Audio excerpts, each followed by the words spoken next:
Kubor nakaslem jong unongsan hima. Tentunya kemudian jangan kasih ulat kalau halal yang ke isu di bawah nak bentak state kalau nak kalian yang ke house idon ki bill kita ladap wan rai bat kunjuru hakabedi bat ke resolution kabedi bat ke ILP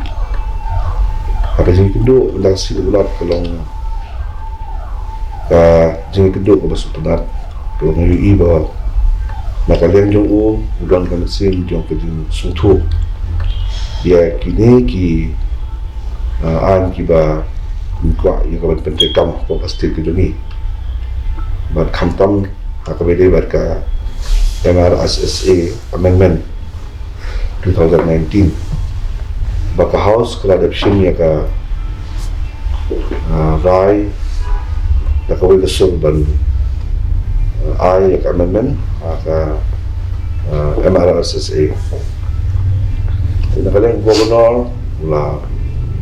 ay gitu skam nakalang dulu ba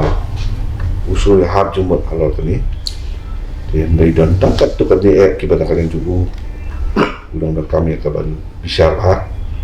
ban pagpay nang ba kadang-kadang kanu executive ko but kiway ko ipaki ay wadi nakalang ka central at bat ka baka wadi ka amendment ko kita ako ba bat ka ipat ka lang ba kadi ka certain subject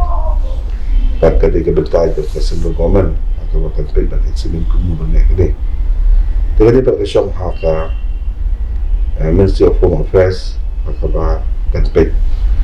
ulang ba kaki tidak sendiri ban yang kedua ya Home Minister ban it's no who ya kini ki isu ba nakaliang yung abat nakaliang yung state hero para ko ni pentak man